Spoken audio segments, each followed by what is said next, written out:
Why is change so hard? Why is it so hard for us to change when we know we need to change something in our lives and yet we just don't do it?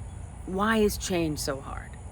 This is Nina Zapala, a place to talk about spiritual personality typing, a roadmap for self-discovery, a roadmap to a better life, a roadmap to a life that you want to live, that you're meant to live. So just real quick, if you haven't been on my channel before, I talk a lot about spiritual personality typing. What is that? Well, we all know we're in times of great transformation. And if you're not of that belief, you might not want to be here, because I talk a lot about how the Myers-Briggs from the 1940s was relevant then for that patriarchal society that puts you in the box. It worked for what it was for, right? It worked for that time where things were very scientific, they were very factual. You know, you niched yourself into this one thing and everyone was an expert in one thing. But that's occlusive. That's not connected. And we as human beings need to be connected. We need to be connected to each other.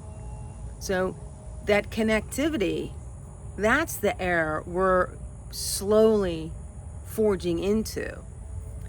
So the Myers-Briggs of the 1940s, while it was beautiful and it's still very foundational to my work, I've just expanded it so we could start understanding how we are connected to divine intelligence, that we are divine intelligence lives within us. I call this the spark of divinity, that you need to wake up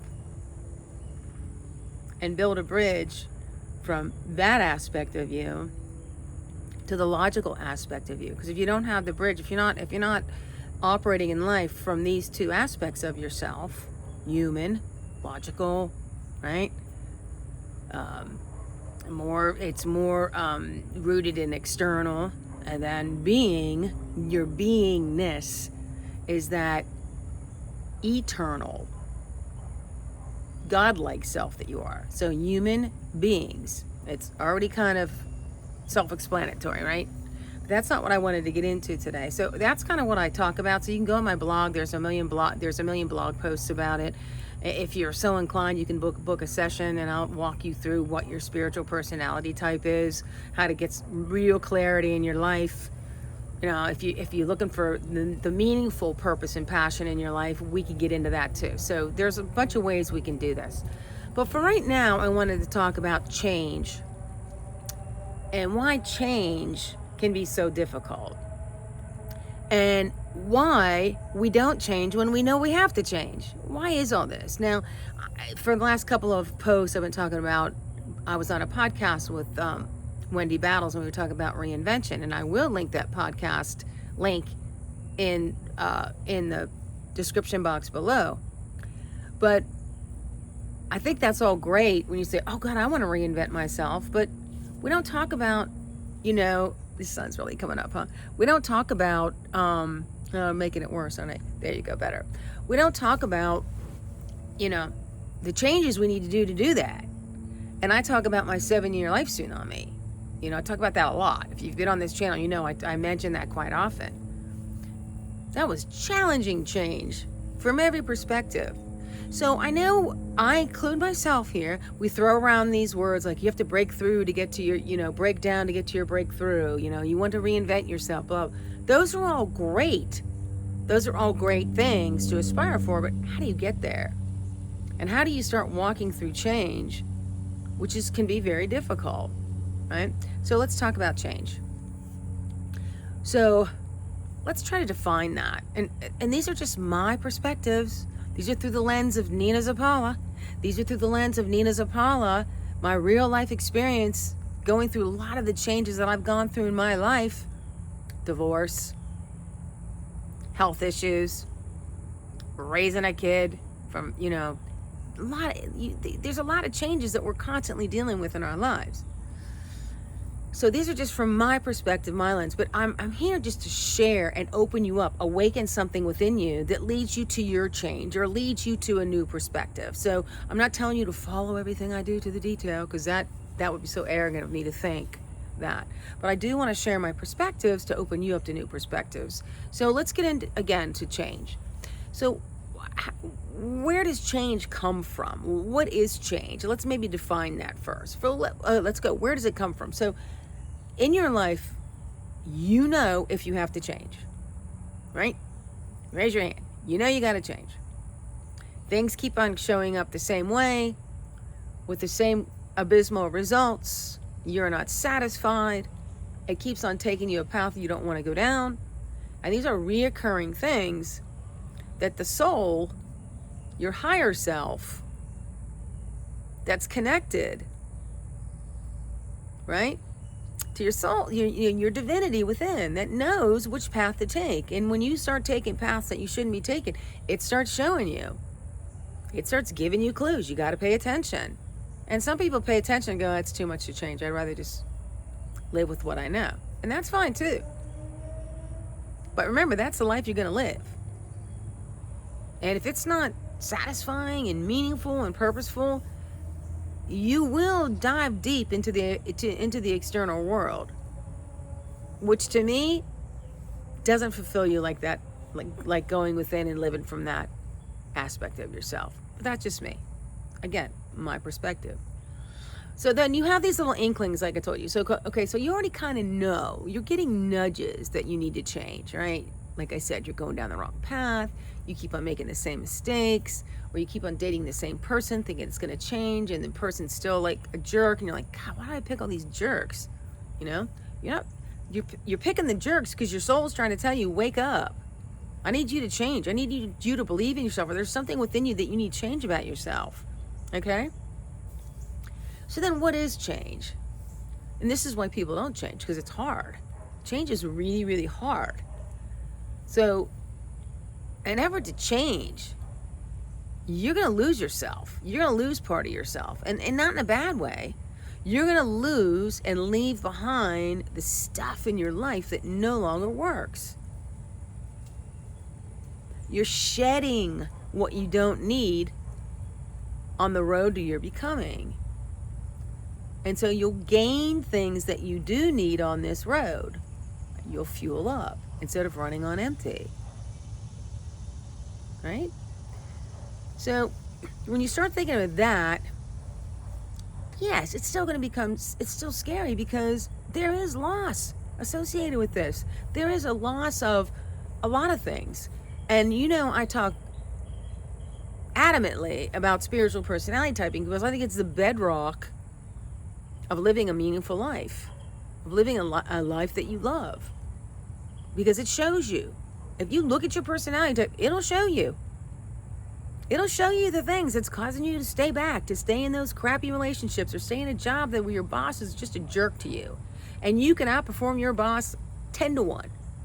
But since they're in that power structure, you have to answer to your boss. You're like, "Oh my God, he's gonna say something stupid. I'm gonna have to once again excuse me.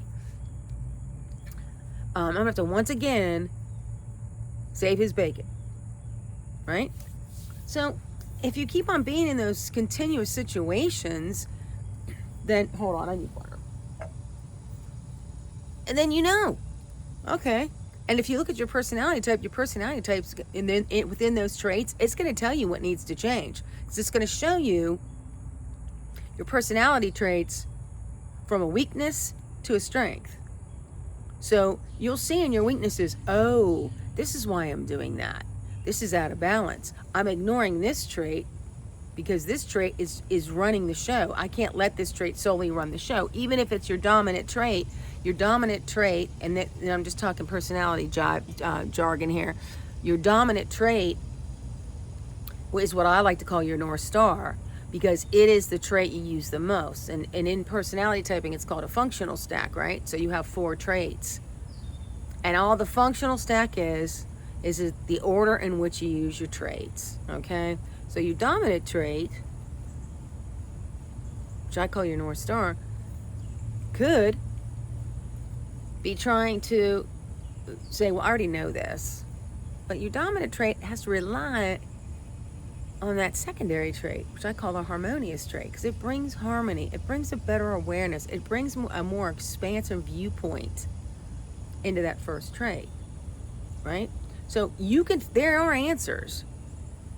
But what's going to happen when you change is the characteristics of the traits that they are now, how you show up in the world now, unhealthy, might be like why you hang out with certain friends, because they're doing the same thing. They're totally in step with maybe your pleasing or your arrogance or whatever it is, right? Their unworthiness. The list is long. Trust me, the list is long. And I'm well aware of the list because, like I said, I went through a 7-year life scene on. So you might be losing some friends, because once you start gaining an awareness of what you need to change to move forward with your life, you might lose some friends. You might quit your job because you no longer want to be treated like a piece of poo-poo, right? Like, I don't need this every day. And think of it, every day when you go to work, every day, do you want to be treated like that? No, you don't. And who blames you? Wake up to it and say, I don't want to be treated like that. So you're going to lose. You might lose friends. You might even alienate a family member who lives in that world. And it's going to be, maybe that might be more likely, but maybe as you progress, you can show that family member, ooh, well, if Nina's doing it, I can do it. There must be a better way. Now remember, your brothers and sisters, even though you grew up in the same family, are going to have different lenses of your family dynamics than you do. So just be aware of that. So that's what I'm saying. So you may lose a family member, or their closest might need to shift, or your boundaries need to shift, which is really important. Especially going through this time, you're going to have to start putting into place boundaries. And boundaries are, I'm not going to shut you out. That's not what a boundary is, because that's not how boundaries work. Boundaries are knowing when that person steps into your life and you're communicating with that person and they're going down a path of being kind of rude or belittling or making fun of you or using you, and you feel yourself pleasing, and you feel behaviors that you don't really want to feel because they're not healthy. That's a boundary. You need to start figuring out how to step away from that. And usually that means hard communication. And that's why this stuff gets hard, because you gotta say, if you can't show up with me and where I'm going and support that and be supportive, instead of sitting there saying I'm stupid or this is just gibberish or spirituality is just that's not even real, or your belief in God or soul or universe, and that's stupid too. How can you believe in that? Look at the world, it's a mess. How can you believe in any of that? You have to have the conviction of yourself, of your true self. And that's where the beingness comes in. That's where the spirituality takes hold. Because it's got to be bigger than yourself. You can't do this stuff on your own, right? So there's change there. Could be, like I said, that could be loss, right? That could be the same thing, loss with a job, a partnership, in a romantic partnership, a friend. So that's loss. And there's another loss too in your identity, because your old you keeps on trying to show up. You're like, no, stop. I'm trying to be different. But you got to recognize that. And recognize that you no longer are that person, or you no longer want to be that person. So that's when you really have to go into meditation. You got to go into journaling. I use meditative walking because it's hard for me to sit still. As you know, I'm like fidgety here. But you gotta start what works for you. It could be, for you, it could be, painting. It could be crafting of some sort. You know, it could be fixing something where you just get so zen with yourself, you know. And in that zen time, you kind of bring yourself back to who you are and say those prayers, you know. And my favorite prayer to say is, Divine, please show me. It's not without, there's no expectation, there's no asking. Asking for something in return. So please show me, I want the. No, I'm not telling you to do that. I'm saying, Divine, please show me. So it's just more of a prayer, and you put it out there. And then you let divine intelligence bring you back something totally unexpected, totally serendipitous, superhuman, miracles, whatever you want to call it. And the reason I know this to be true is it happened in my life. So sometimes it's really hard when you haven't had that experience. Like, well, that's never happened to me. But it has. I think because you weren't aware of it, so you just discount it, right? You're just like, that doesn't really, you know. So start doing little exercises. I think I learned this, I think it was Abraham Hicks. When I first started getting into this, she's like, just ask divine intelligence what I said to show you. And maybe you do say something like, but don't ask for something like that you need in your life. Just say, you know, divine intelligence, I want to start connecting with you. Can you show me, please show me pink flowers today. See how they show up in your life. Do you see them on a walk? Do you see them on somebody's purse? Do you see them on a billboard? Do you see them on a website? Do you see them on Instagram? Wherever you are. How do they start showing up? You go to the grocery store and they have this whole big display of pink flowers. Then you're going to start realizing, oh, my word, I am being listened to. So as I go through this change, I have this invisible, supportive partner that's more powerful than anything in the external world. And what makes it even so much cooler, when you start getting into this, you start realizing that this powerful external force that's within you and extends all around you, that's everywhere. It's why it's called a life force, is what I call it.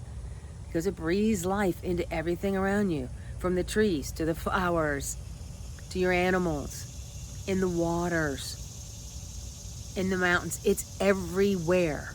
It's in the rocks. It's everywhere, right? It's everywhere. So now you know that you're really never alone, because you have this limitless life force that's all that surrounds you and is within you, right? So you do the divine, please show me. And you might just say, divine, please show me, and start journaling. And it trust me, if you say it with sincerity and with an open heart, please show me, divine, please show me, and you journal, you'll get answers. You might not get them in this second, because I always say it's divine timing, right? Divine's going to show you when you're ready. But it might just lead you to a next step. There's not this great big, like, everyone's like, oh, I had this, you know, that was the thing, like in the, you know, early 2000s, late 90s, whatever. Oh, I had this aha moment, right? And it's like, it doesn't really work like that. That didn't for me, you know. Yeah, I had a 7-year life tsunami, but it had been coming and coming and coming. And then the tsunami itself was, yeah, I got taken out. But it was over a period of time where I started losing everything. And it just didn't happen all in one day. It happened over a period of time. So don't expect, like, oh, I'm doing this, and like, my life hasn't changed yet. Like, no, it's gonna change. It's a step-by-step process. It's an endless process, but it is a process. And so you have to know that. You have to know that. And I think, you know, one of the best things you can do is get quiet. Get quiet with yourself. Be out in nature. That's what I do. That's why I love to, my office is my backyard, right? My YouTube studio is my backyard. I just love being out in nature. You know, before I get on here, I say a little prayer.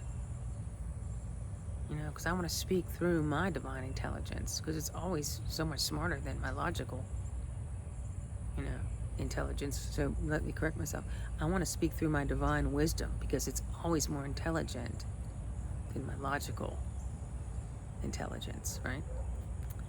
So, nature, get quiet, slow yourself down. I don't care if you get up 30 minutes before everybody else does. I mean, you know, I was a mom, I had kids, I was working, I was getting on planes 24/7, I was doing all that, right? And I think that's why my life broke apart so dramatically. It's because I did know I needed to change. And I kept on resisting and resisting and resisting and resisting and ignoring myself. Ignoring myself, lying to myself, which is even worse. Until finally my soul said, I'm so done with this game you're playing. We're not doing this anymore. And so I finally said yes and stepped into the river of change. But it's just, you just don't go in and say, you know, oh, like, because, you know, we're doing podcasts, you know, we're doing sound bites, you know, I'm on YouTube. I'm trying to be as real as I possibly can be right now. And if you like this video and you want me to do more, please like and subscribe and leave your comments. If you have questions, ask a question. That's what I'm here for. I'm trying to just realign what I'm doing so it becomes more practical. So we're not speaking in, oh, I want a reinvention, which is awesome. But let's open the door and look at what that really means, you know? I went through a reinvention process. That's why I was on the podcast, because I've done it. But, you know, I can't be on a, 45-minute, 30-minute podcast and showing you exactly what I did, because it was grueling. I lost a lot. I lost partnerships, work, career, house. I mean, I relocated. It was everything, you know? And don't for a minute think that your surroundings don't affect you, because they do. They do. You know, I challenge you just to go out in nature. And I don't care if it's in your own backyard. You don't need to travel far and wide. But the first challenge would be just to observe yourself in it. Can you be quiet in it? Can you take the time to observe yourself in nature? And what are you saying about yourself? Write it down. Write it down. And then take a second look and be very observant of nature. And what is it telling you? What is it telling you? You know? Or you're in a big city and all of a sudden you come through a sidewalk and there's a little flower coming up. And it's like, in all the noise and all the chaos, there's beauty. There's still beauty. So you have to look. You have to wake yourself up. Get off your phone. You know? Put that thing away for a while. Because that constant scrolling numbs you. You're not supposed to be constantly scrolling. It's numbing. It's distracting. You know? And you don't want to be distracted in your life, do you? You want to be whole in your life. You want to have clarity. And you can't have clarity when you're all distracted with all this scrolling and taking pictures. And I know I used to do it. I still do it. I love taking pictures. But I've also learned that maybe just sitting and watching the sun go down instead of trying to get the shot that you're going to post and somebody's going to flip, oh, that's cute. Go, you know. So what was that? What's more important to you? Being present and fully immersing yourself in the moment and feeling that moment and remembering that moment? or trying to get this snapshot, and you're getting all crazy, you're taking 50,000 pictures, and you post it, you get the one, and then you get like 4 likes, and you're like, oh man, all that time, you know? So, I mean, you can't, those things aren't, I don't know, we've been trained to think they're cool, and I'm not saying it's bad to be on Instagram, I'm not saying it's bad to be on social media. What I am saying is go inside. Find the silence within yourself.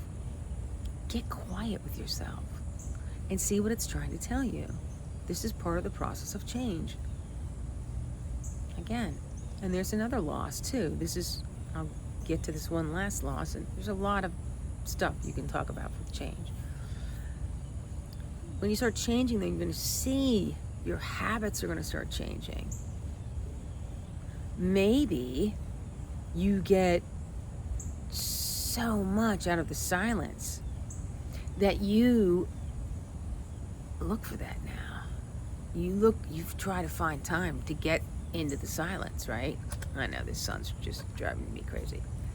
I can't beat it, can I? Nope. So you start to get into the silence, and you look for it. You get hungry for it because you know how much it benefits you, right?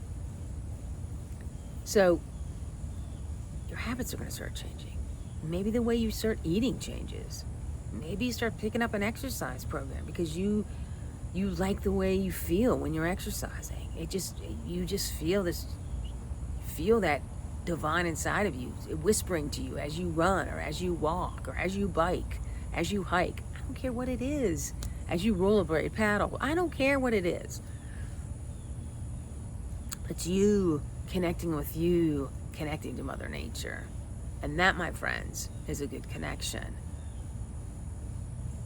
That's very powerful. So to wrap this up, change, and why we're afraid of change, and why it's so hard to change, is because there's a lot of moving parts in change. It's just not, I'm going to do this, and you wake up and you're changed. Don't work like that. Don't expect it. It's a lot of small steps along the way. And it's your awareness of these steps, and it's your willingness to move forward instead of embracing your old self, right? And your ego's going to fight you. Your ego's, because the ego don't want change. Nope. Because the ego's trying to protect you. Because it sees you stepping into something unknown, which is part of the change process, which is scary because you don't really know. But you're never going to know unless you step forward. And that's why I love travel so much. Because we get on a plane, or we jump on a car, and we just go somewhere, and we end up, we don't know. All we know is we have a hotel room. And sometimes that's not even the case, right? We show up and you're like, what? What do you mean I don't have a hotel room? What? How did that happen? And so, but you do it, right? You do it. So just think of the times you did change. And begin to realize that, you know what? I can do this. I know I can do this. I've done it before. And think back in the times of your life you've done it. You take those small steps and start moving yourself forward. It's like you can't take a road trip and get to where you're going, steering your car from the rearview mirror. That just doesn't make sense, right? How do you do that? You don't. So then you stay stuck. Then you park your car because you're like, well, I can only see backwards. Well, okay, well, that's going to take you forward. But what I'm trying to say here too is change is so much more than just, these catchphrase words that we throw out. It's a lot. And I trust me, I understand. I've been there. It's hard. It's hard. And you will lose a lot. But try not to think of the loss as something,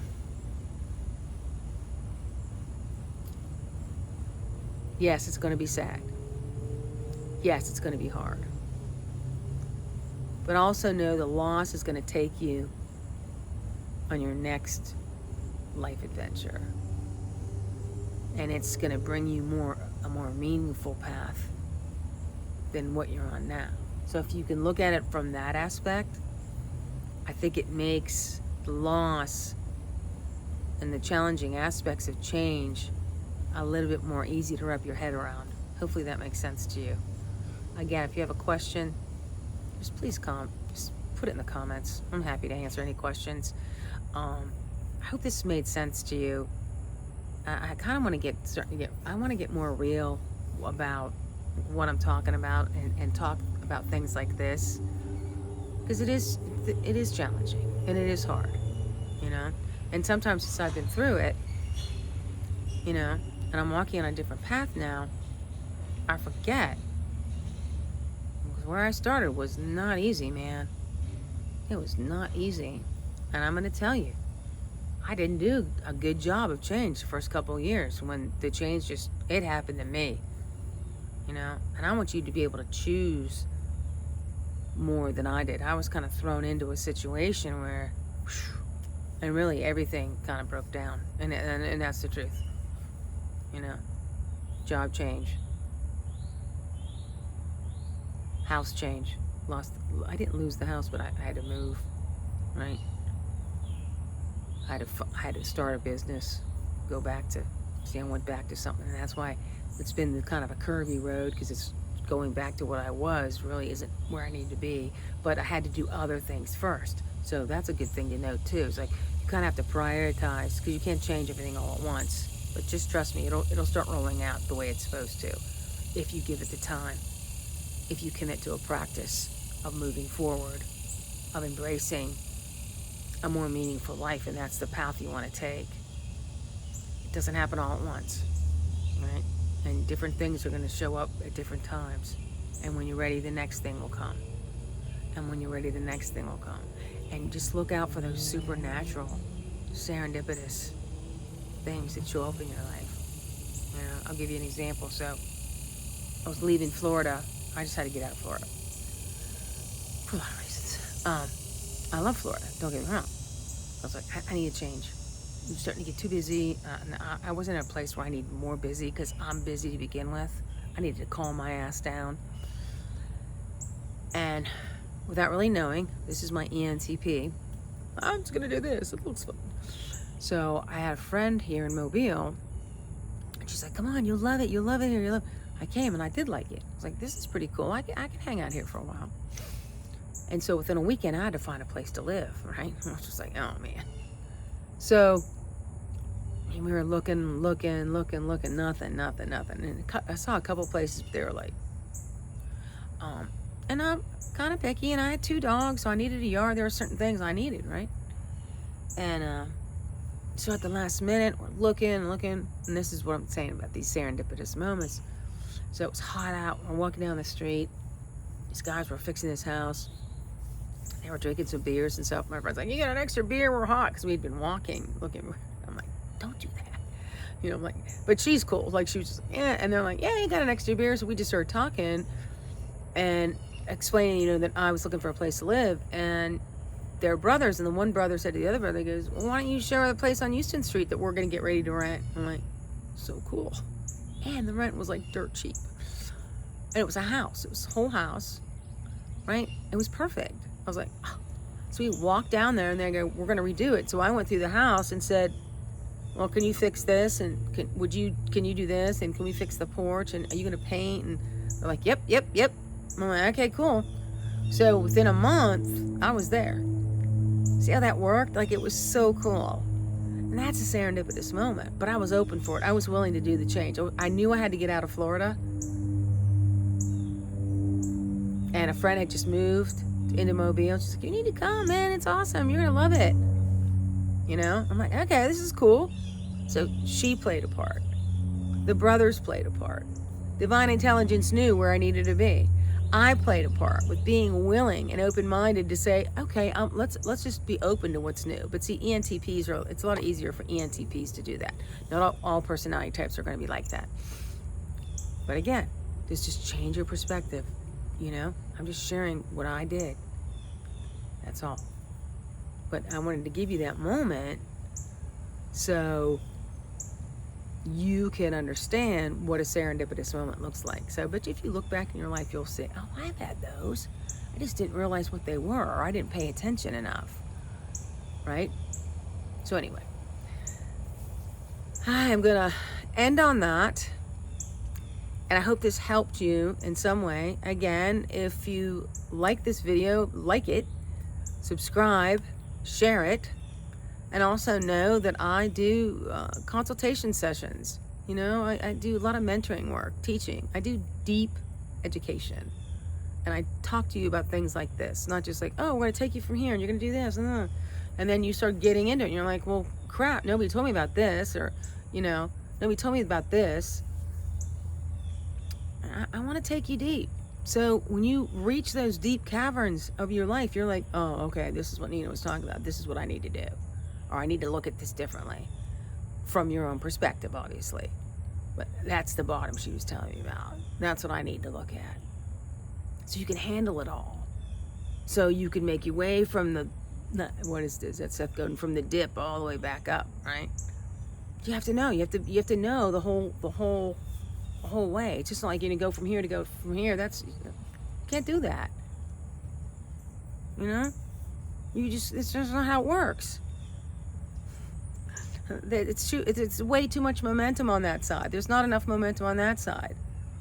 You know, and if you just think if you catapult yourself over there, are you gonna miss it? Or are you gonna splat into it? I mean, you know, I'm just trying to give you some ideas and some ways to think differently, because I think in our society, you know, we want everything quick and we want it now, and it doesn't work like that. Because if you go from here and you catapult yourself over there, think of all the connections and all the learning and all the life lessons you're gonna miss. And you're gonna get over there and you're gonna still be over here. You're just gonna be over there screwed up. Trust me. I've tried to do it that way. It doesn't work. So yeah, for a lot of clarity sessions, just sessions for things, you know, if you're going through a divorce or you're going through, you know, a midlife thing, we're like, man, what am I gonna do? God, now's the time to do it all, right? There's so many things. There's just you just want clarity on who you are and what your purpose is. I'm talking meaningful, deep purpose, not I'm gonna make $1 million. No, that's not what I'm into at all. I'm talking about a connected, meaningful purpose.